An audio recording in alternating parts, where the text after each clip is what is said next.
Hi, I'm Michael Swinford, and I've been invited to speak to you tonight. It's a real honor for me to speak to your new club and to be invited to be your program. I'm sure you will enjoy being a member of Rotary. Most of you have never been in Rotary before, and you'll come to find out that it's the best service organization in the world, as I have. I've been asked to speak to you about the Rotary Foundation. First, though, let me give you a little background history of Rotary itself so that you can see how the foundation fits into Rotary. The mission of the Rotary Foundation is to enable Rotarians to advance world understanding through goodwill and peace, through the improvement of health, the support of education, and the alleviation of poverty. The foundation is a not-for-profit organization supported solely by voluntary contributions from Rotarians and Friends of Rotarians and some organizations. Rotary was the world's first service organization, founded in 1905 in Chicago in the U.S. It was founded by Paul Harris, who was an attorney and who wanted to get to know friends and network for business purposes and for social purposes as well.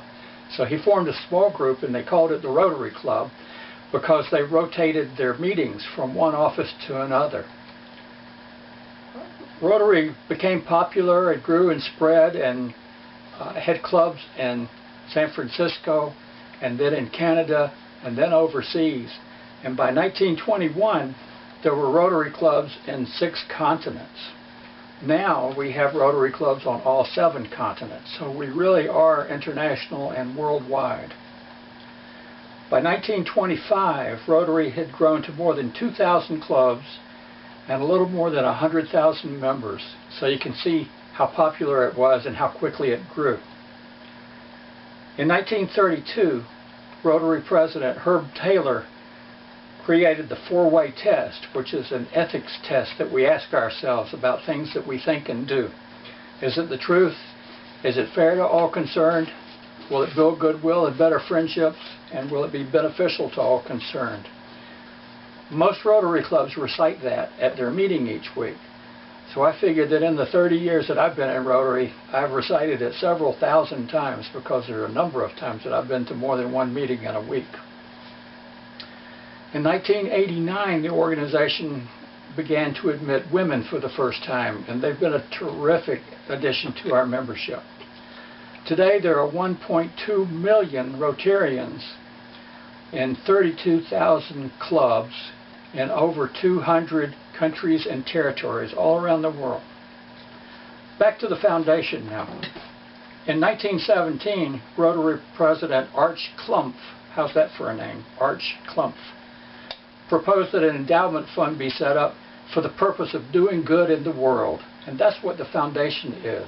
It's an organization to do good in the world. By 1928, so 11 years, the foundation had a fund of $5,000, so not a whole lot at that point.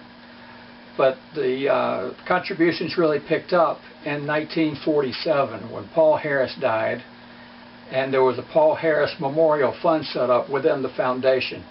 From there, it has really taken off.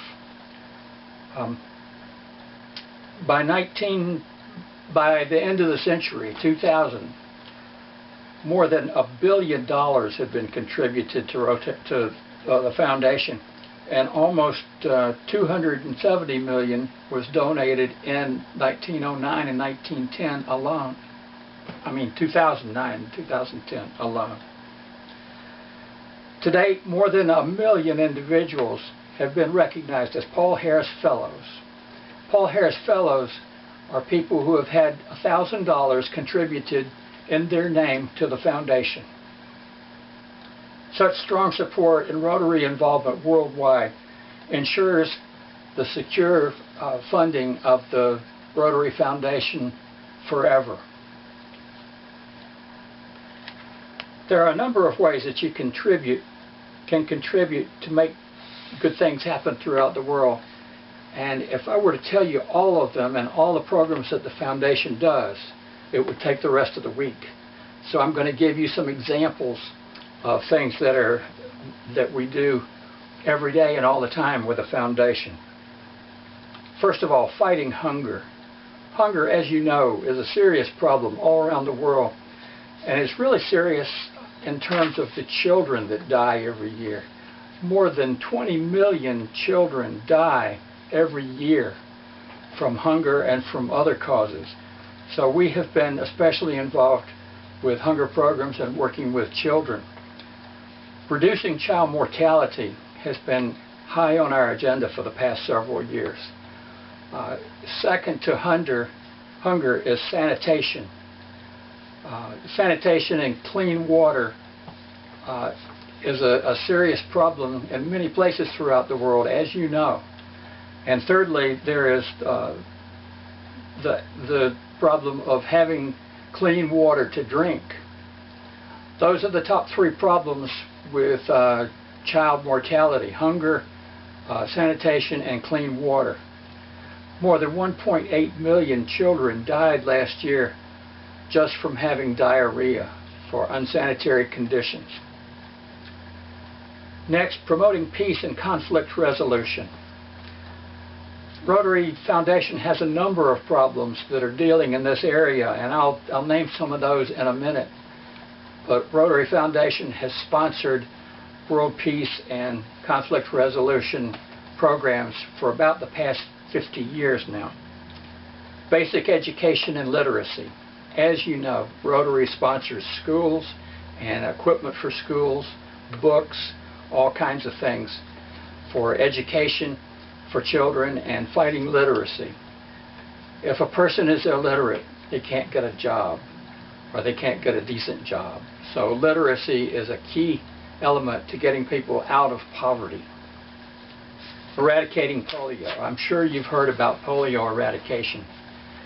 Since 1985, polio eradication has been the largest single effort of the Rotary Foundation and of Rotary in general. In 1985, there were 350,000 cases of polio reported. That's almost 1,000 cases a day. In 2009 and 2010, there were a little over 1,000 cases reported for the whole year. So you can see how far we've come since 1985.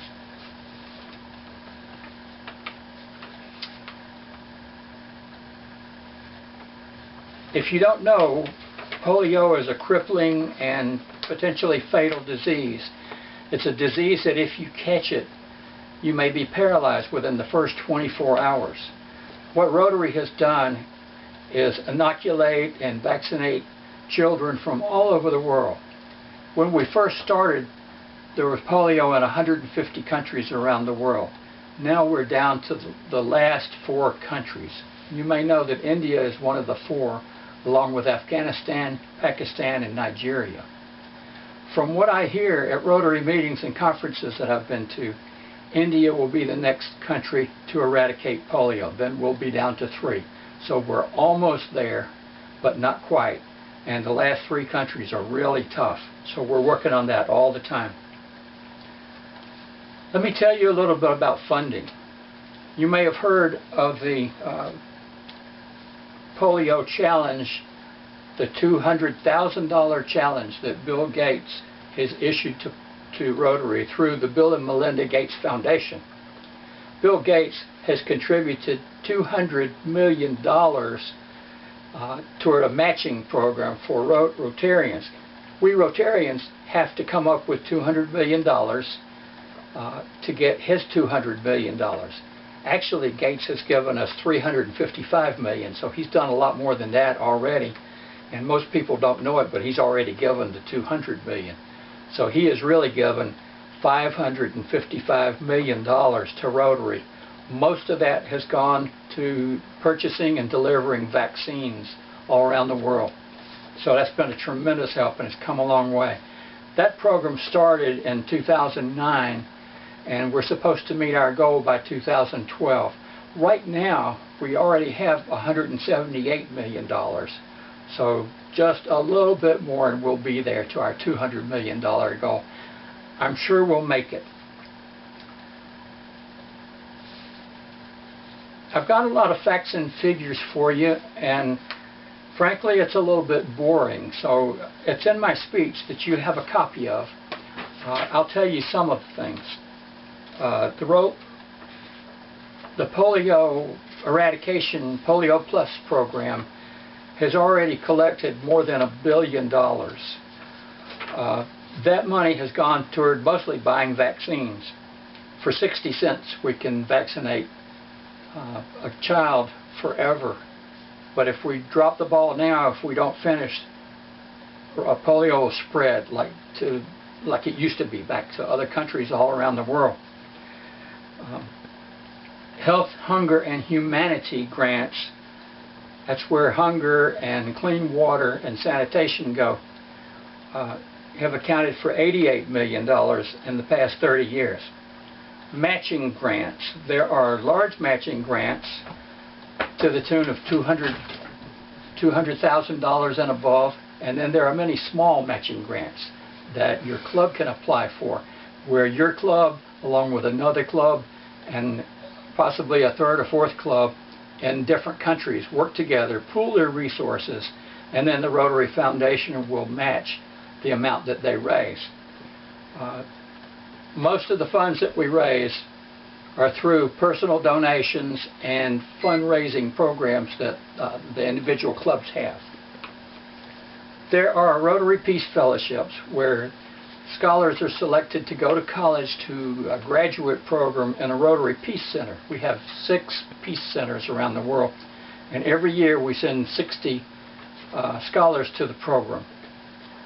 Those scholars stay for 2 years and come out with what amounts to a master's degree program in peace and conflict resolution. Then we have the ambassadorial scholarships, where more than 500 college students are selected each year competitively to go to another college at another country and study for a year. Those grants are $25,000 each, so that's a lot of money right there.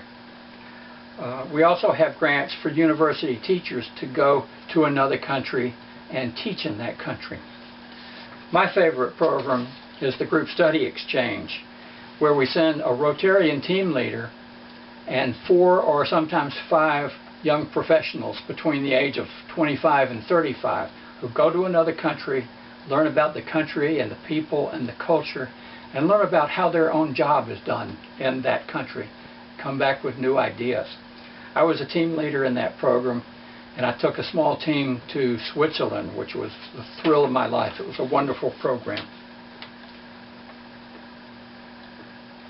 There are different ways to contribute to the foundation. As I mentioned before, when $1,000 or more is contributed in your name to the foundation, you become a Paul Harris Fellow. But there's a lower level of that. You can become a Paul Harris Sustaining Member by giving $100 a year. If you think about that, that's $100 sounds like a lot, but it's not really a lot of money. It works out to less than $2 a week. So if you put aside $2 a week for the Rotary Foundation, you can be a Paul Harris Sustaining Member. Many clubs are 100% Paul Harris Sustaining Members. I hope you will choose to do that too. Many clubs also have fundraisers, concerts, programs, things that they do to raise money to contribute as a club to the foundation. I want to thank you for inviting me to come to the club as your speaker today. New clubs are always so exciting. I have helped out in chartering 2 new clubs myself. If you look at the text of my talk, which is on your webpage, you'll see a lot more facts and figures and a lot more information there. I wish you the best as you work and grow and add Rotarians and learn about Rotary. I think you'll find it to be, as I said, the best organization in the world. Best of luck and blessings to you and all your future work.